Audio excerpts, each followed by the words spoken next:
नमस्कार साथियों। औसत पढ़ रहे थे अपन। आज दूसरी क्लास। आज का पहला प्रश्न, 1 से 20 तक की सभी प्राकृत संख्याओं के वर्गों का औसत क्या होगा। अब वर्गों के औसत को वर्गों के योग के सूत्र से भी कर सकते हैं, यदि आपको वर्गों के योग का सूत्र याद हो। नहीं तो वर्गों के औसत का सूत्र उससे बना भी सकते हैं, जिसको याद रखना है 1 से n तक।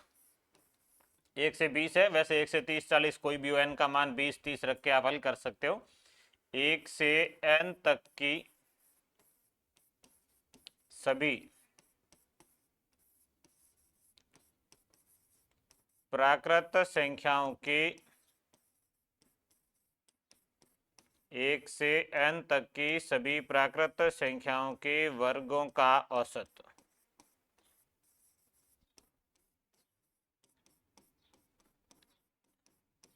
एक से n तक की सभी प्राकृत संख्याओं के वर्गों का औसत, इसका फॉर्मूला है n+1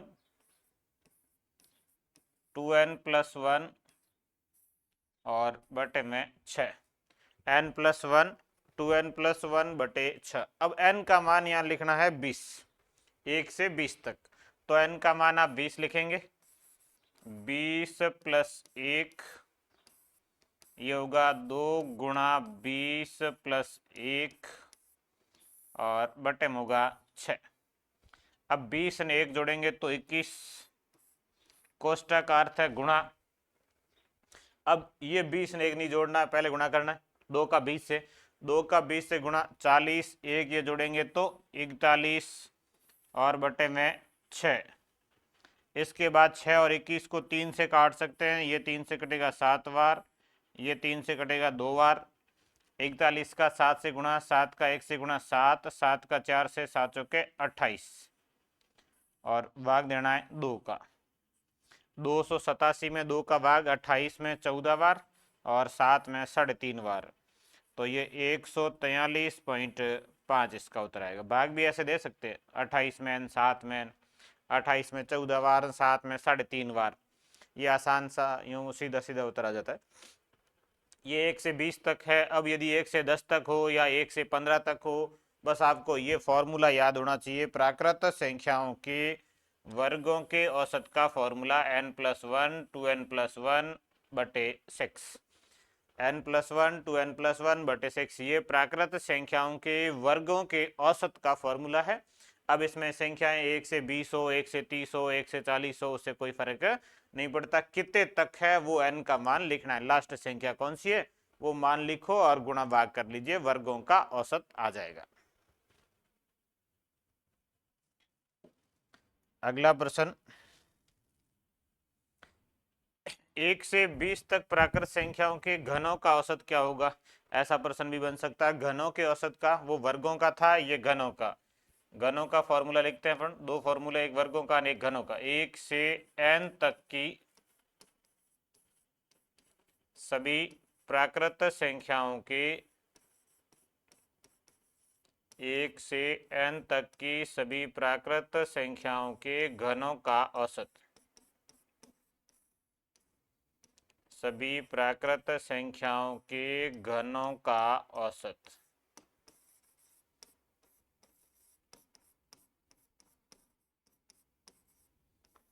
एक से n तक की सभी प्राकृत संख्याओं के घनों का औसत।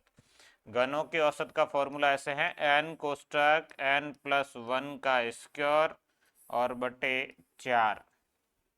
n कोष्टक n+1 का होल स्क्वायर और बटे में 4, इन दोनों का होल स्क्वायर है और बटे में 4 है। अब n का मान कितना है 1 से 20 तक, n का मान लिखना है 20।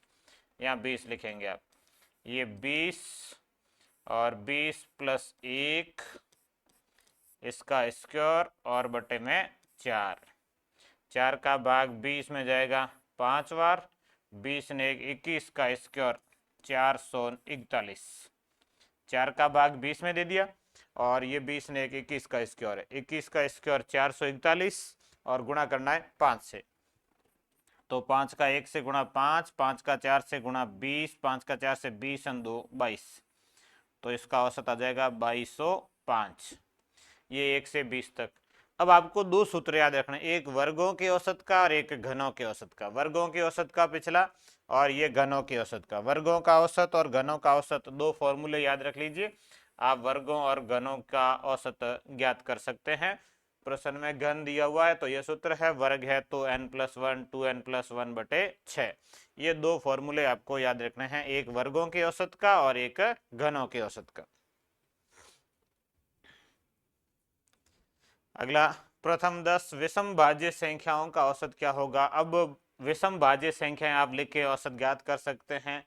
विषम भाज्य संख्याएं कौन सी होती है, तो लास्ट वाली क्लास में अपन ने लिखा भी था कि सबसे छोटी विषम भाज्य संख्या 9 है, 9 के बाद 15 है, 15 के बाद 21 है, 21 के बाद में 25 है, 25 के बाद में 27 है, 27 के बाद में 33 है, 33 के बाद में 35 है, 35 के बाद में 39, 39 के बाद में 41 43 है नहीं, 45। ये विषम भाज्य संख्या है जिनमें भाग जाता और विषम संख्या। अब इनका औसत 1 2 3 4 5 6 7 8 9 हो गई, एक और लिखनी है। 45 के बाद विषम भाज्य संख्या 46 46 आती नहीं है, 49 आएगी। और इसके अंदर भाग देना है किसका, 10 का। ये प्रथम 10 विषम भाज्य संख्याएं कौन कौन सी है, तो ये है, और इसके अंदर 10 का भाग देंगे तो इनका औसत आ जाएगा। अब थोड़ी सी दिक्कत इसमें जोड़ करने में आती है, जो आपको जोड़ करनी है। जोड़ में देखिए 21 9 जोड़ दीजिए, कितने हो गए 30। 15 25 जोड़ दीजिए, कितने हो गए 40। 27 33 जोड़ दीजिए। ये जोड़ इस तरीके से आसान रहती है, 27 33 का 30 30, ये कितना हो जाएगा 60। उसके बाद 35 और 45 को जोड़ दीजिए, 35 और 45 जोड़ेंगे 40 30 70 10 80, और दो संख्याएं बच गई 39 और 49, इनको अलग से जोड़ दो, 39 और 49, और इसके अंदर भाग देना किसका, 10 का। अब ये जोड़ लेते हैं, 60 39 100, 100 80 180, 180 30 210, 210 50, ये जोड़ लेते हैं, एक बाद में कम कर लेंगे। 210 50 260, 260 40, ये 260 के साथ में 40 जोड़ेंगे। अभी मैंने 50 40 90 जोड़ते हैं तो पूरा का पूरा ये 210 90 जोड़ेंगे 300। 300 में से दो कम है, एक ये कम है, एक ये कम है, तो इसका योग आ जाएगा 298। और 298 में 10 का भाग देंगे तो 29.8, ये इसका औसत आ जाएगा। तो कई बार यूँ संख्याएं थोड़ी सी हार्ड हो जाती है, जोड़ने से हार्ड हो जाती है। ऐसे इतनी बड़ी पूछ ली, जैसे प्रथम 10 विषम भाज्य संख्याओं का औसत क्या होगा, तो इस तरीके से आपको करना है। विषम भाज्य संख्याएं कौन सी है और उनका औसत। विषम भाज्य संख्याएं, उसके बाद विषम भाज्य संख्या जिनमें भाग जाता हो तो ये विषम भाज्य संख्या हैं, और इनका औसत इस तरीके से होगा। अगला, 24 के सभी अपवर्तकों, वैसे ये इस प्रश्न को अपन अंतिम क्लास में पढ़ चुके हैं। अपवर्तक मतलब है गुणनखंड। 24 के कौन कौन से गुणनखंड है उनका औसत ज्ञात करना। 24 के अपवर्तक मतलब गुणनखंडों का औसत करना है। और 24 के जो अपवर्तक होते हैं वो ये हैं, 1 2 3 4 6 8 12 24। 24 में किन किन संख्याओं का भाग जाएगा, वो 24 के अपवर्तक है। ये 24 के अपवर्तक, 24 में 1 का 2 का 3 का 4 का 6 का 8 का 12 का और 24 का भाग जा रहा है। और इनका औसत ज्ञात करने के लिए इनकी जोड़ करेंगे, 2 1 3 3 6 6 4 10, 10 24 6 30, 30 10 40, 40 20, ये 60। तो इनका योग 60 होगा।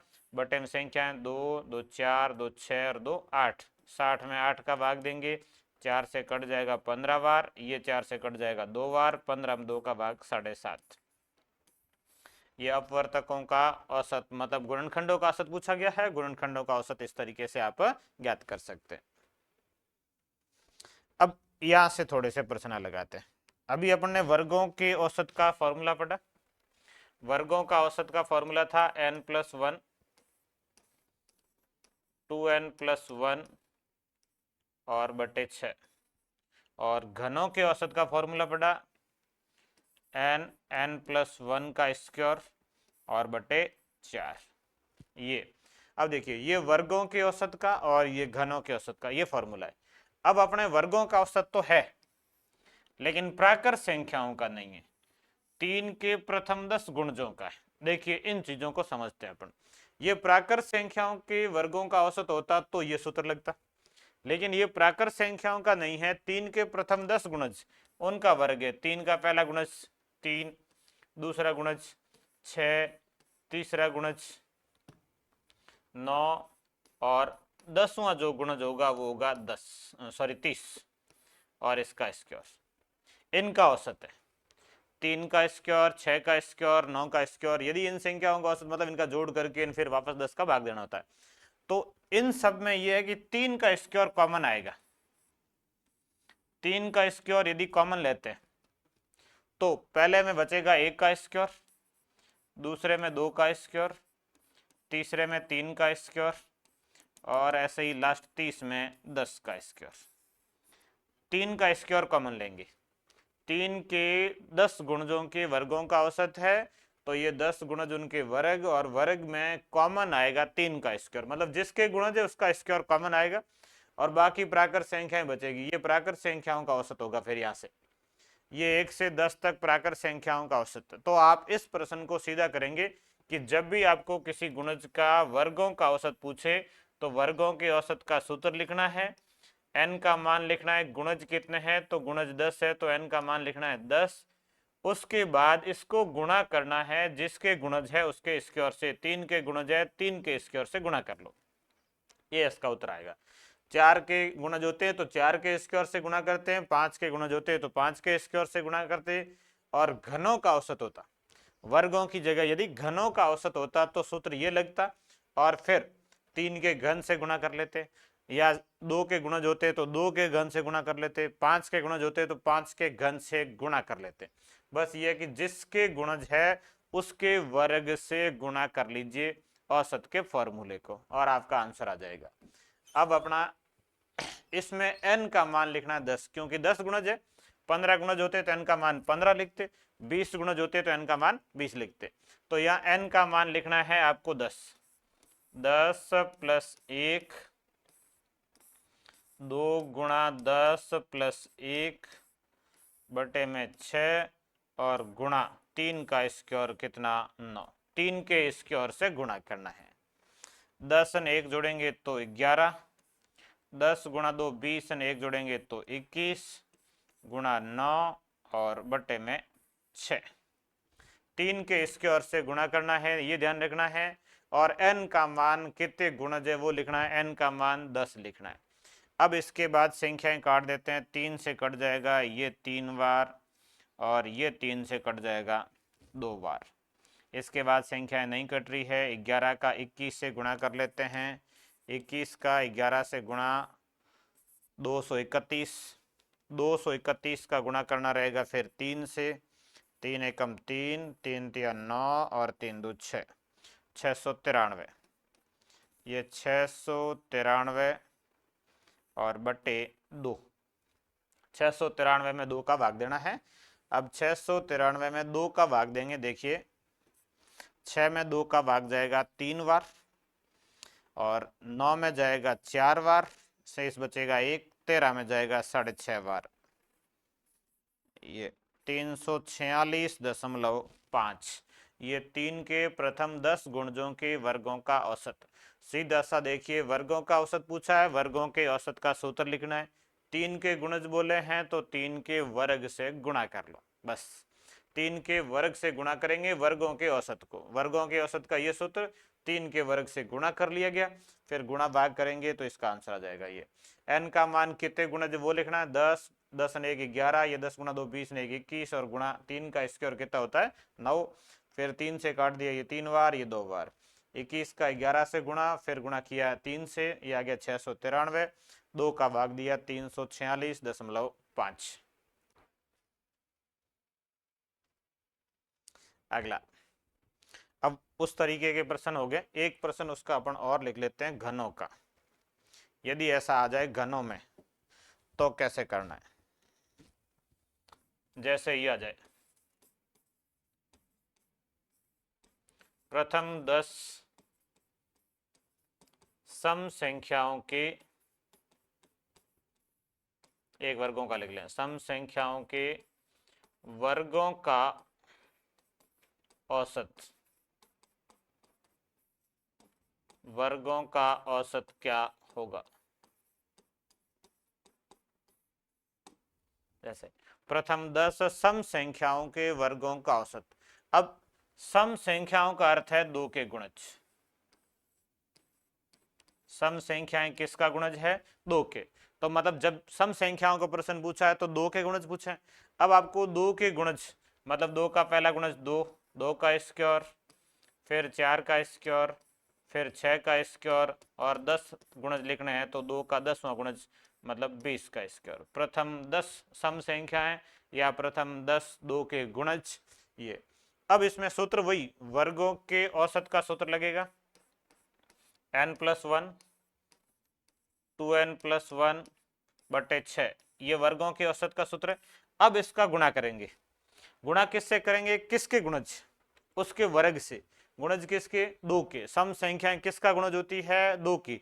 तो दो के वर्ग से, दो का वर्ग 4 से गुणा करेंगे और n का मान ये कि गुणज कितने हैं 10, सम संख्याएं कितनी हैं 10, तो 10 से गुणा करना। n का मान 10 लिखना है, 10 + 1 ये 2 गुणा 10 + 1 और बटे में 6 और इसका गुणा 2 का स्क्वायर मतलब किससे करना है 4 से।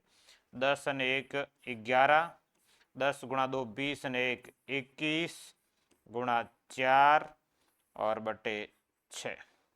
तो 2 से काट देते हैं, ये कट जाएगा 2 बार, ये 2 से कट जाएगा 3 बार, 3 कट जाएगा 21 से 7 बार।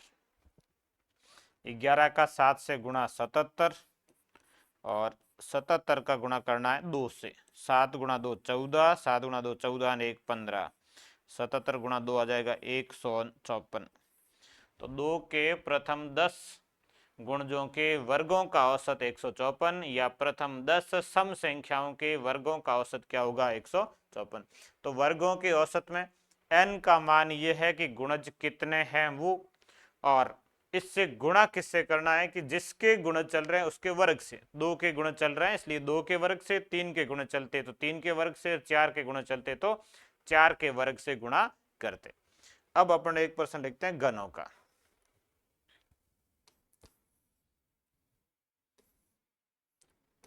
दो के प्रथम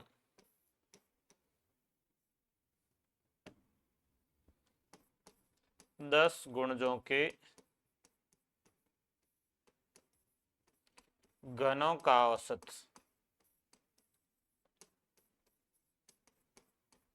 घनों का औसत क्या होगा।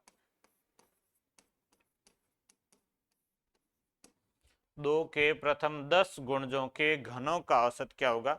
अब यही सम संख्याओं से बन सकता था, ऐसे होता प्रथम 10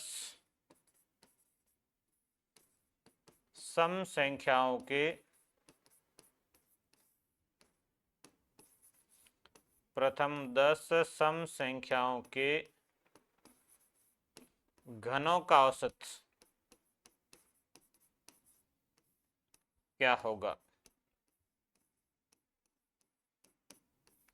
प्रथम 10 सम संख्याओं के घनों का औसत क्या होगा। ये दोनों एक जैसे ही प्रश्न, सम संख्याएं लिखो कि दो के गुणज लिखो, एक ही बात है।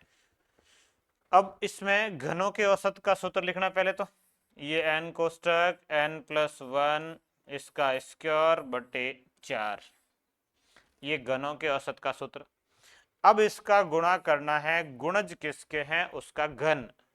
तो ये गुणज किसके हैं दो के। सम संख्याएं किसका गुणज दो की, तो दो के घन से गुणा करना है। दो का घन मतलब 8 से गुणा करेंगे आप। दो का घन कितना होता है 8 और n का मान लिखना है गुणज कितने हैं या संख्याएं कितनी है तो 10।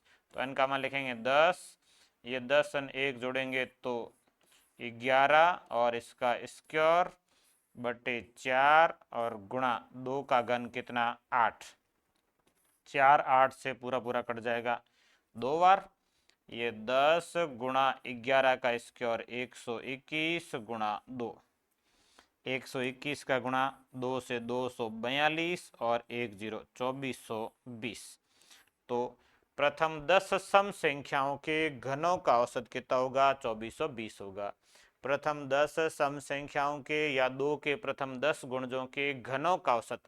अब ध्यान रखना है, ये घनों के औसत में जब भी प्रश्न आए किसी भी गुणज का आए तो आप घनों के औसत का सूत्र लिखेंगे और गुणा में लिख लेंगे गुणज किसका है, और वर्गों का औसत होता तो वर्ग करेंगे, घनों का औसत होगा तो घन करेंगे। जिसका भी गुणज चल रहा हो, 2 का गुण चल रहा हो, 3 का चल रहा हो, 5 का चल रहा हो, आपको घनों के औसत को उस गुणज का घन गुणा में लिखना है, बस ये।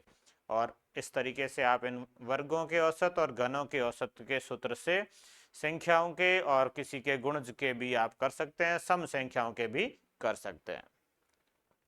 अब अगले टाइप के प्रश्न, अब बहुत सरल सरल प्रश्न है, इतने आसान प्रश्न। देखिए, कुछ संख्याओं का औसत 40 है। यदि प्रत्येक संख्या में 5 जोड़ दें तो नया औसत क्या होगा।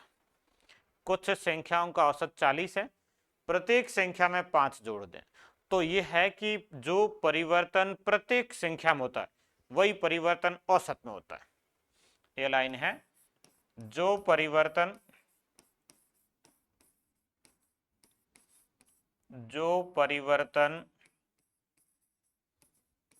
प्रत्येक संख्या में होता है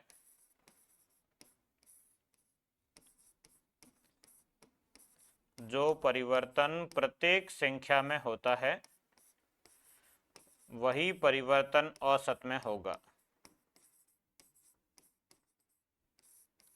वही परिवर्तन औसत में होगा। वही परिवर्तन औसत में होगा। जो परिवर्तन प्रत्येक संख्या में हो रहा वही परिवर्तन किस में करना है, औसत में। अब यहां प्रत्येक संख्या में क्या कर रहे हैं, 5 जोड़ रहे हैं तो नया औसत होगा वो 5 जुड़ जाएगा।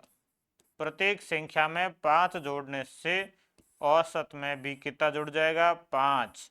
तो नया औसत 40 प्लस 5 कितना आ जाएगा, 45। ये नया औसत।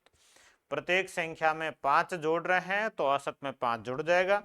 यदि यही प्रश्न आए कि प्रत्येक संख्या में 5 घटा लें तो 5 घटा लीजिए, 40 में से 5 घटाएंगे 35 आ जाएगा। अब ऐसा ही प्रश्न आएगा घटाने का। कुछ संख्याओं का औसत 35 है। यदि प्रत्येक संख्या में 7 घटा लें तो नया औसत क्या होगा। अब देखो, नया औसत 7 घट जाएगा। नया औसत 35 माइनस 7 और ये आ जाएगा 28। नया औसत कितना होगा तो 28 होगा। 7 घटा रहे हैं प्रत्येक संख्या में से, औसत में भी 7 घटेगा। अगला, कुछ संख्याओं का औसत 12 है। यदि प्रत्येक संख्या को 3 गुणा कर दिया जाए तो नया औसत 3 गुणा हो जाएगा। नया औसत क्या होगा तो 12 का 3 से गुणा कर लीजिए, 12 गुणा 3 कितना हो जाएगा 36। ये नया औसत 36। वही सेम प्रश्न है, प्रत्येक संख्या को 3 गुणा कर दिया जाए तो नया औसत 3 गुणा हो जाएगा। 12 का 3 से गुणा कितना हो गया है, 36 हो गया। अगला सेम, कुछ संख्याओं का औसत 24 है। प्रत्येक संख्या में 2 का भाग दिया जाए तो नया औसत 2 का भाग दे दो 24 में, नया औसत कितना आ जाएगा, 12 आ जाएगा। प्रत्येक संख्या में 2 का भाग दे रहे हैं तो औसत में 2 का भाग दे दो, नया औसत आ जाएगा। 24 में 2 का भाग 12। तो मतलब गुणा करना है तो गुणा कर लीजिए, भाग करना है तो भाग कर लीजिए, जोड़ना है तो जोड़ लीजिए, घटाना है तो घटा लीजिए। जो परिवर्तन करना वही औसत में करना बस।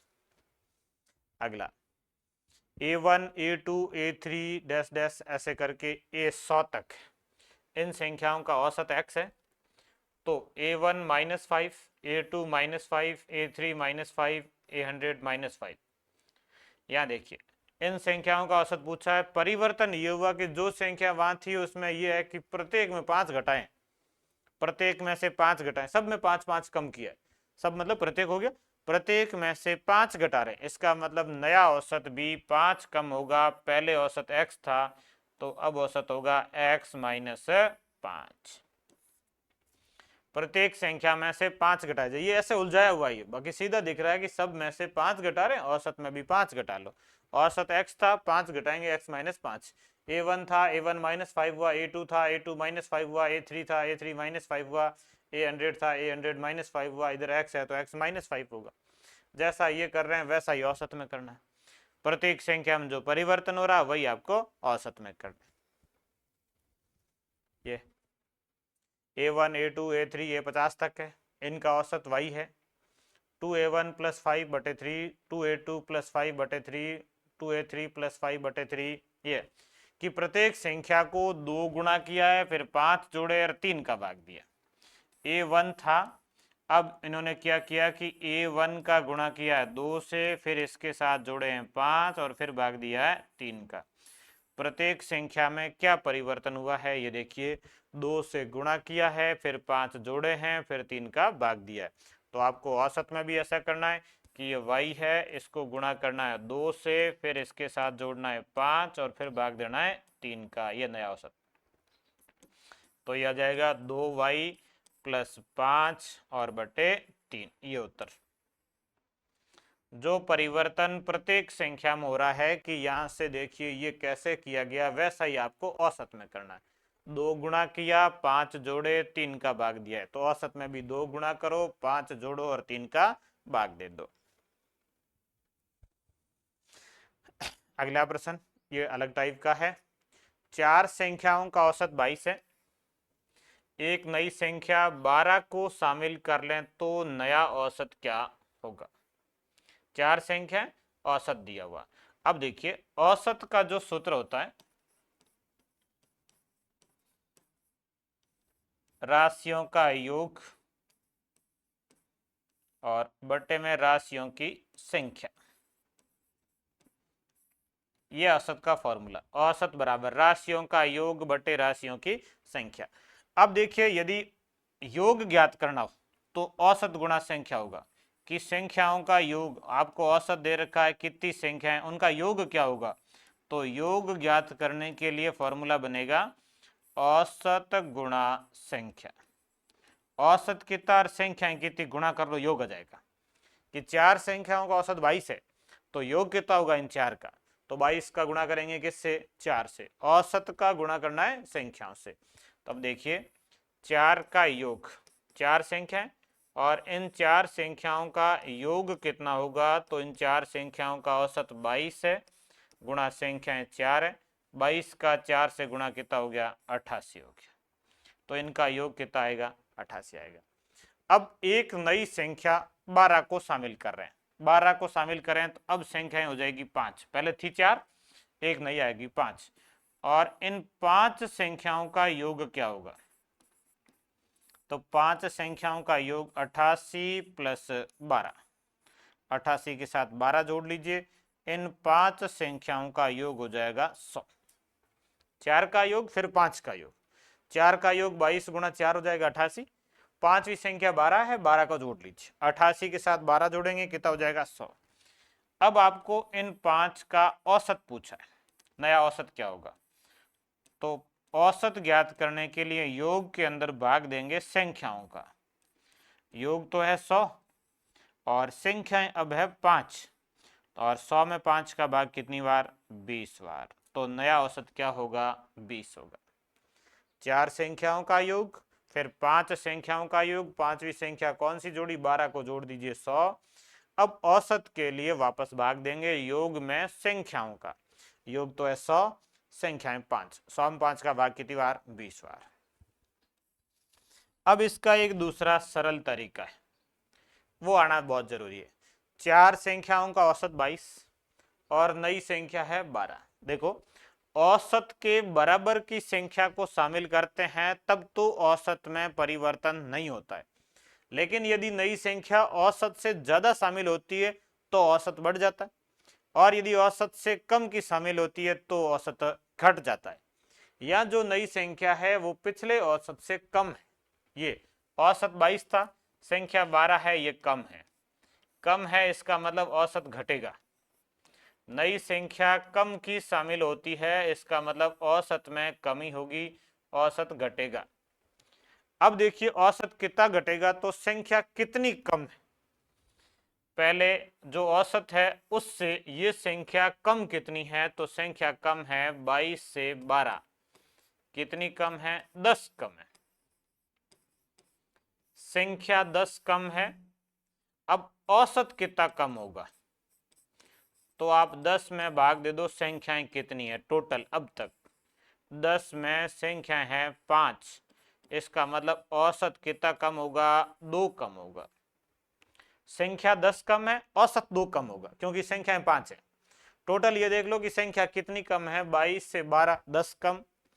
इस 10 में संख्याएं कितनी है? 5 है, तो औसत कितना कम? 2 कम। तो नया औसत 2 कम होगा। पहले कितना था? 22, और 2 कम होगा तो कितना हो जाएगा? 20। तो संख्याओं का नया औसत क्या होगा? 20 होगा। यह इस तरीके से आपको हल करना है। अगला, 5 संख्याओं का औसत 40 है।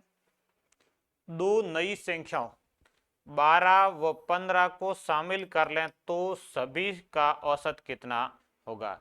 सभी संख्याओं का कितना औसत होगा, ये आपको ज्ञात करना है। 5 संख्याओं का औसत दिया हुआ है, दो नई संख्याएं शामिल हो रही, तो आप पहले इन 5 का योग लिखेंगे। 5 संख्याओं का योग, ये होगा 40 गुणा 5। 40 का 5 से गुणा कितना हो गया? 200। 5 संख्याओं का योग कितना है? 200 है। अब इसके अंदर दो संख्याएं नई शामिल हो रही, एक हो रही 12 और एक हो रही है 15। इन दो संख्याओं को यदि साथ में शामिल करें, 12 और 15 को, तो आप नया योग, अब जो योग होगा वो कितनी संख्याओं को होगा? 7 का। 5 संख्याएं, दो संख्याएं नई शामिल हुई, 7 संख्याओं का योग। 7 संख्याओं का योग ये 200 प्लस जो दो नई संख्याएं शामिल कर रहे हैं उनको ले लो, 12 प्लस 15। 12 और 15 जोड़ लीजिए, 12 और 15 हो गए 27, तो ये हो जाएगा 227। 7 संख्याओं का योग कितना है? 227। और इन 7 संख्याओं का औसत कितना होगा, तो औसत के लिए 227 में भाग देंगे किसका? 7 का। 227 और संख्याएं 7 है, क्योंकि पहले 5 थी, 2 और आ गई, 7 आ गई।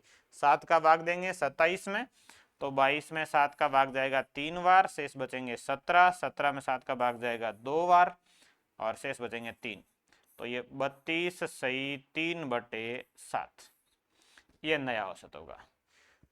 दो नई संख्याएं शामिल की, तब इनका औसत 32 सही 3/7।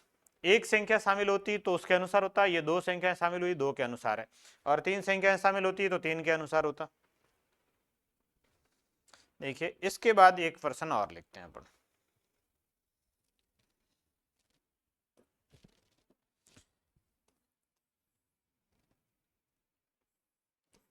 छह संख्याओं का औसत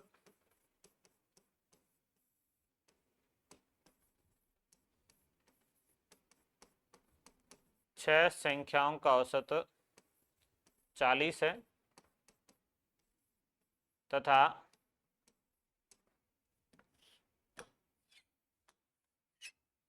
यदि यदि एक नई संख्या यदि एक नई संख्या 54 को 54 54 को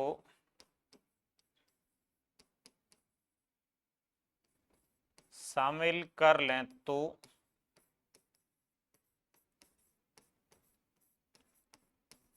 नया औसत क्या होगा?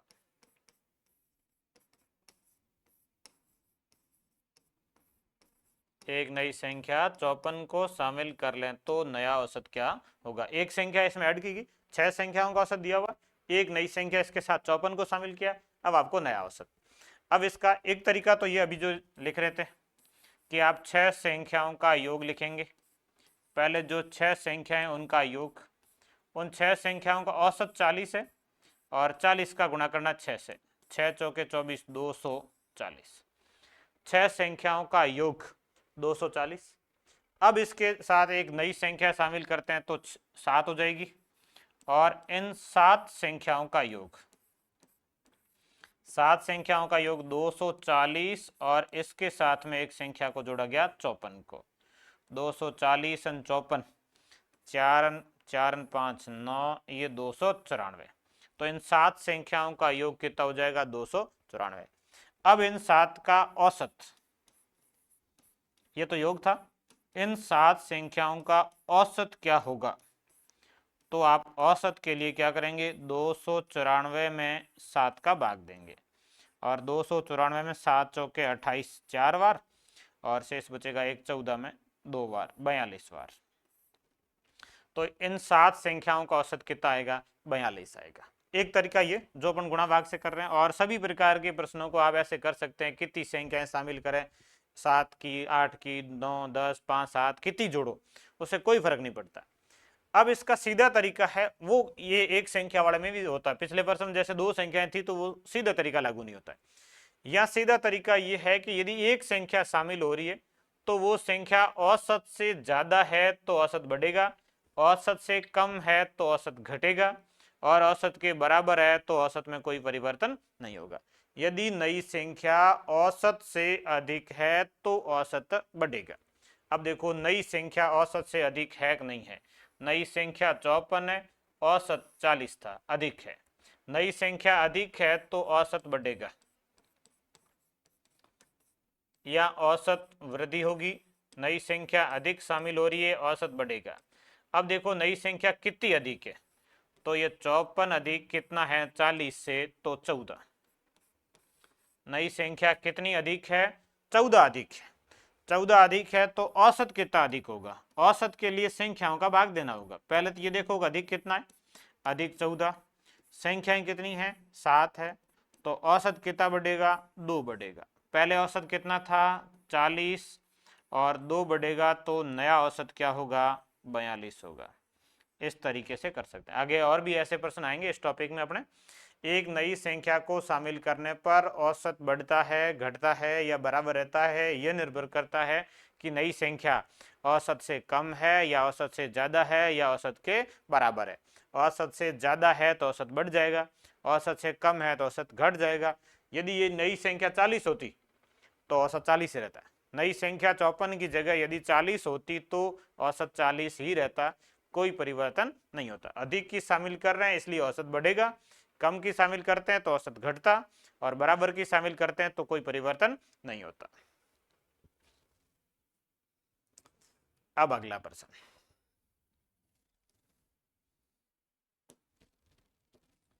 दस परिणामों का औसत 15 है तथा 15 अन्य परिणामों का औसत 10 है, तो सभी परिणामों का औसत कितना होगा?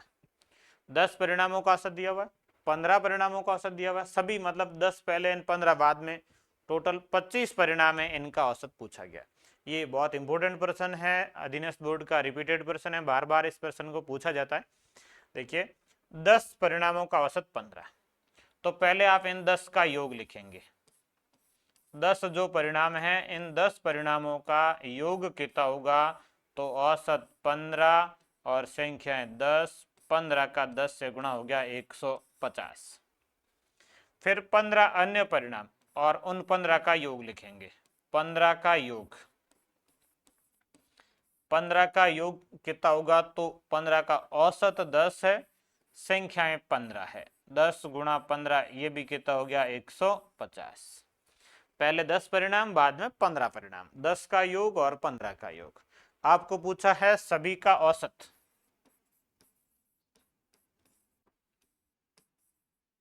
सभी का औसत।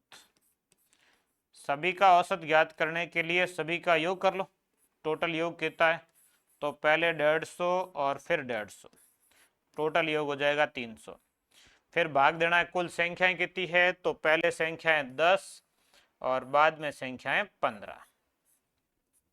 150 हो जाएगा 300, 10 और 15 हो जाएगा 25, और 300 में 25 का भाग देना है, 25 का भाग जाएगा 12 बार।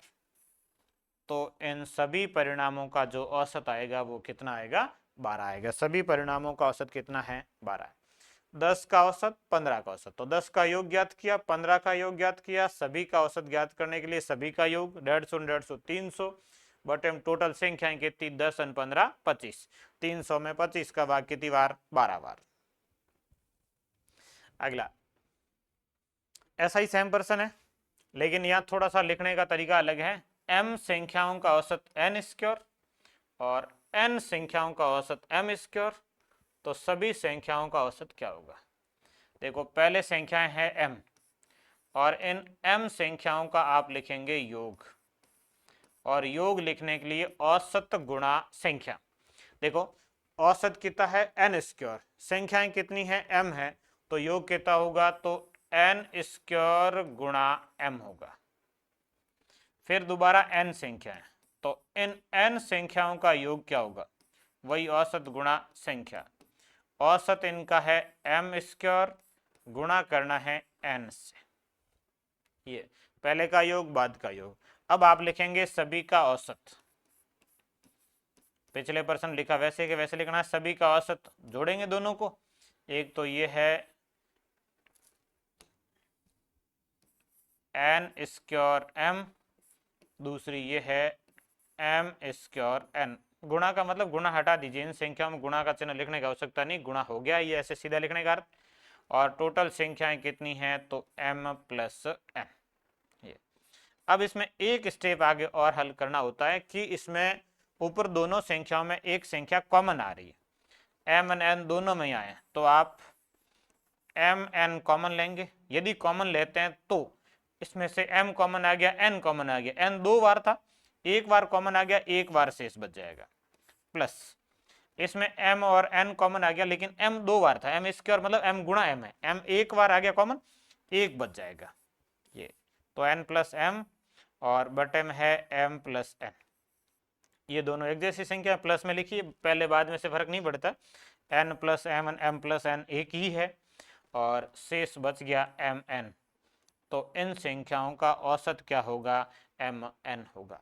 ये एक इंपॉर्टेंट प्रश्न है, अधीनस्थ बोर्ड ऐसा कई बार पूछता है। इसके बाद एक और प्रश्न लिखते हैं, ऐसा भी एक अधीनस्थ बोर्ड और प्रश्न पूछता है, उसको लिखता हूं मैं।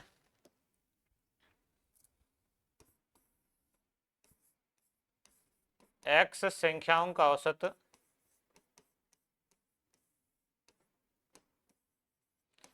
संख्याओं का औसत y है, तथा y संख्याओं का औसत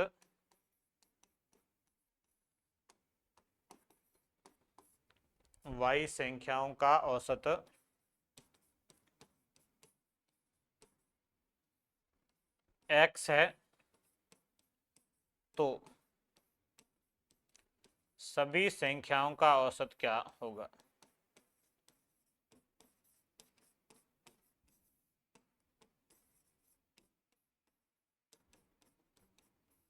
सभी संख्याओं का औसत क्या होगा?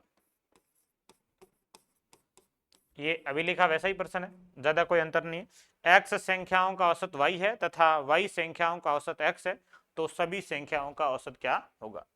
तो अपन पहले x का योग लिखेंगे, जो x संख्याएं हैं उन संख्याओं का योग लिखेंगे, और x संख्याओं का योग x का y से गुणा, x गुणा y।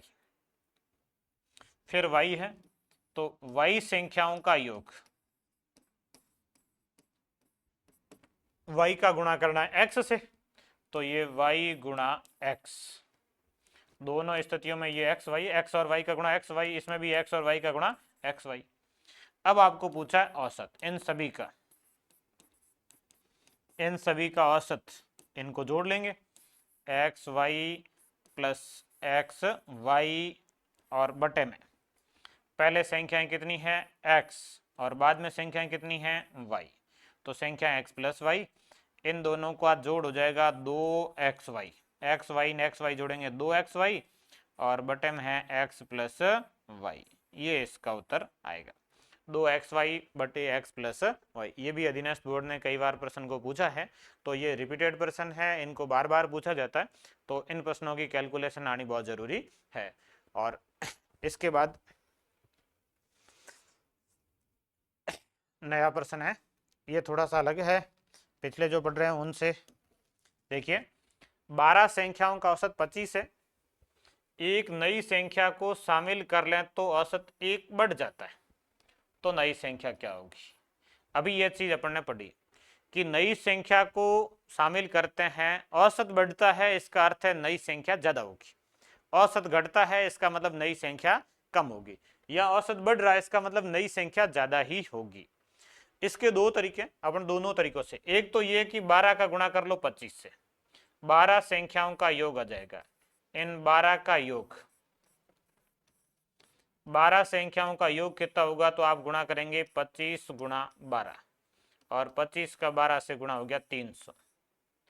फिर एक नई संख्या शामिल करते हैं तो संख्या हो जाएगी 13, और 13 संख्याओं का योग, एक नई संख्या शामिल करेंगे तो संख्याएं कितनी होगी 13, और औसत 1 बढ़ जाता, पहले 25 था, अब औसत होगा 26।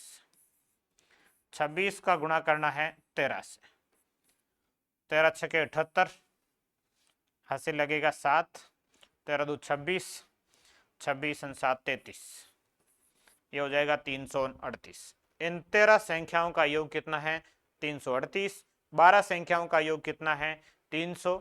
अब एक नई संख्या शामिल की, वो ये बड़ी है, तो नई संख्या क्या होगी,